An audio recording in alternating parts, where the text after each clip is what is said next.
नमस्कार दोस्तों, आज के इस वीडियो में हम आमल की एकादशी व्रत कथा को सुनेंगे।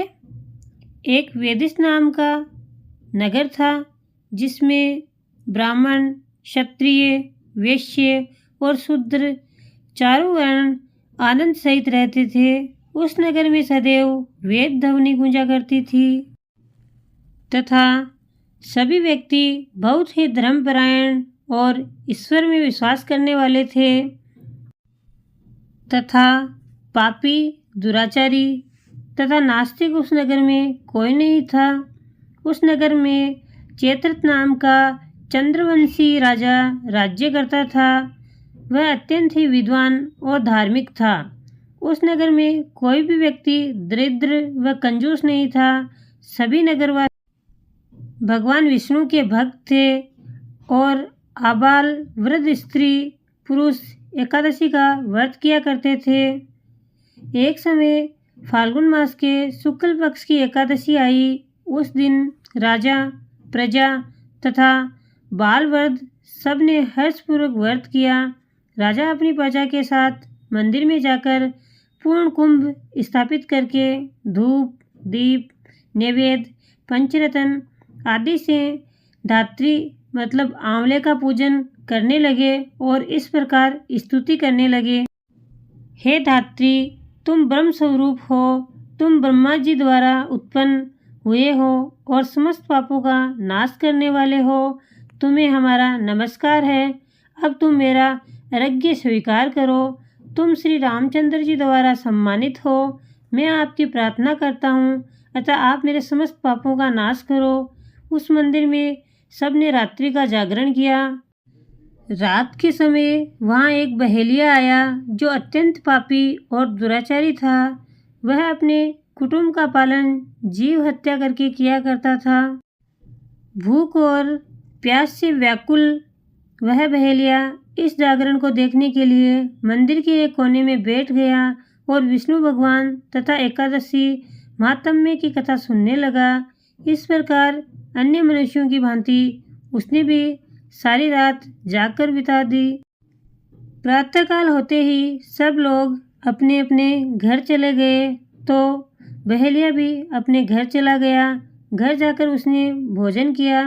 कुछ समय बीतने के पश्चात उस बहेलिये की मृत्यु हो गई। लेकिन उस आमल की एकादशी के व्रत तथा जागरण से उसने राजा विदुरथ के घर जन्म लिया और उसका नाम वसुरथ रखा गया। युवा होने पर वह चतुरंगिनी सेना के सहित तथा धन धान्य से युक्त होकर 10,000 गांवों का पालन करने लगा। वह तेज में सूर्य के समान, कांति में चंद्रमा के समान, वीरता में भगवान विष्णु के समान और क्षमा में पृथ्वी के समान था। वह प्रजा का समान भाव से पालन करता था। दान देना उसका नित्य कर्तव्य था और दान देना वह अपना धर्म मानता था। एक दिन राजा शिकार खेलने जंगल में गया। देव योग से मार्ग भूल गया और दिशा ज्ञान न रहने के कारण उसी वन में एक वृक्ष के नीचे सो गया। थोड़ी देर बाद पहाड़ी मलेच्छ वहाँ पर आ गए और राजा को अकेला देखकर मारो मारो शब्द कहते हुए राजा की ओर दौड़ने लगे।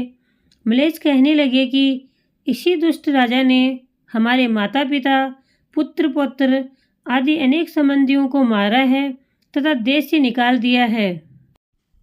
इसलिए इसको अवश्य ही दंड मिलना चाहिए और इस दंड के तहत हमें इसको मार देना चाहिए।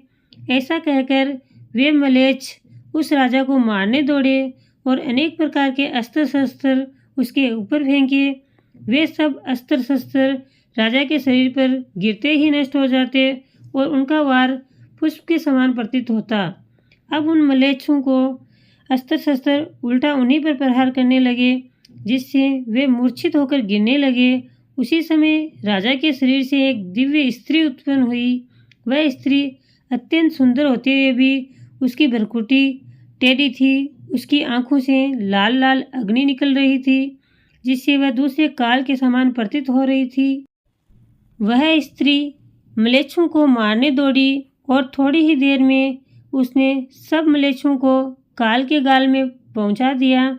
जब राजा सोकर उठा तो उसने म्लेच्छों को मरा हुआ देखकर कहा कि इन शत्रुओं को किसने मारा और इस वन में मेरा ऐसा कौन हितैषी रहता है। वह ऐसा विचार कर ही रहा था कि अचानक एक आकाशवाणी हुई, हे राजा, इस संसार में भगवान विष्णु के अतिरिक्त कौन तेरी सहायता कर सकता है। इस आकाशवाणी को सुनकर राजा अपने राज्य में आ गया और सुखपूर्वक राज्य करने लगा।